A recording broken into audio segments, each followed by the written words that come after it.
This is Machukanyarieko TV Talk Show, where we analyze politics and governance issues. We focus on national, local, and international news. We examine the political way of our people, social and economic. Nyarieko TV Talk Show, the house of ideas. Good morning, ladies and gentlemen. Hope that you have woken up well and you are now prepared to do your various duties of nation development. Welcome to our channel, that is Machukanyarieko TV Talk Show, and today I'll briefly look at the relationship between the church and the state. What relationship has been existing between the church and the state? If I can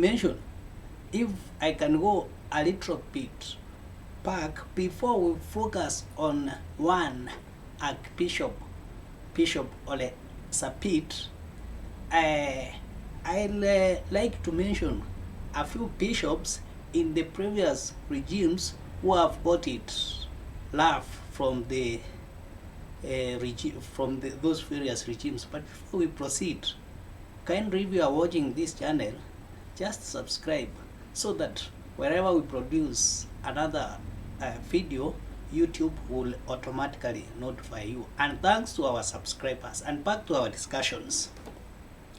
In the past, there has been loggerheads between the church and the governments. We had issues with one Alexander Kipsang Arab Muge, who was killed through a road accident, but there were much issues behind it. That was during the Moi regime. We had Father Kaisa, we had Bishop Okuru, among more others who have been very critical to the government, not forgetting Bishop Ndingi Mwana Anseki. In our today's regime, we have one or two or more focal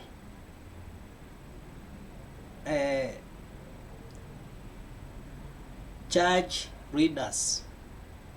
One, of course, is Father Muheria from Nyeri, and we have this Archbishop or a Sapit. What has made me to go back and revisit this bishop is his remarks today while trying to, in a way, condemn the investment corruption in the churches, and giving his advice, as I will shortly release his voices.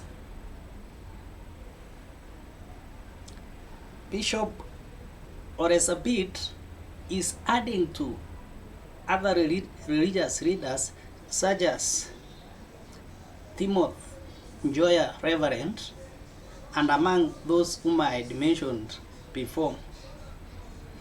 Today, he did say one thing, that in the Maasai community, they have a saying that goes that many words cannot fill your tongue. What is important is actions. Many words cannot fill your tongue.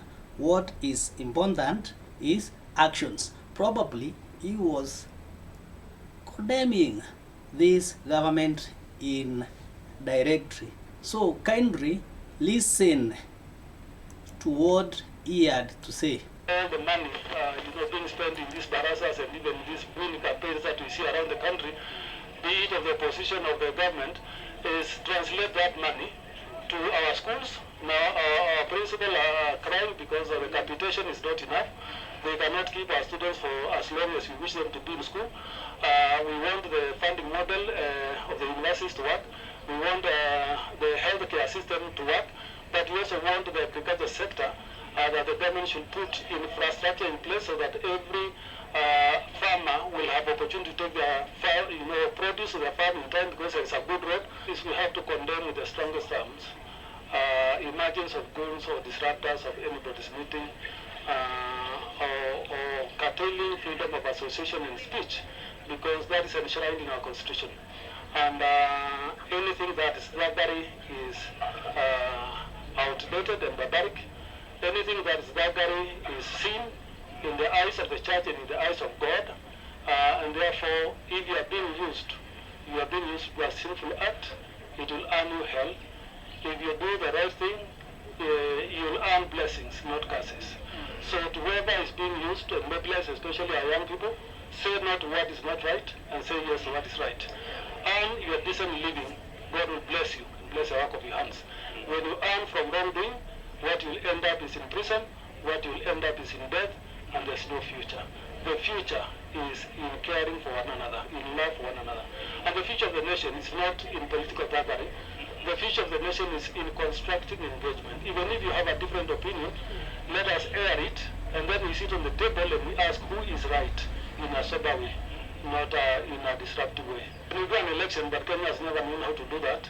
We should close the campaigns, do the work, let Kenyans judge every regime by the work they have done and what they have delivered, and that will be enough and more campaign.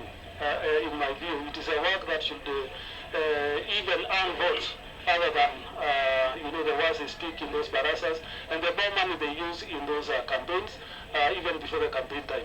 So if their actions are more evident, then they should not worry with anything, because actions speak louder than words. And what Kenyans are asking, and what the church is asking, let action be more evident than words you can say. Because you are with words, and we have seen there are many promises that have not been fulfilled yet, then it will not amount to anything. We have a saying in my mother tongue, the Maasai, that many words cannot fill your palm. So you can say 1,000 words and you can't see in your palm. It's only an action that can be visible and can be seen. So if we can be able to engage in things that are visible and are tangible and touch lives, and we can be able to say, yes, we move from here to here, that will be fun. Yes.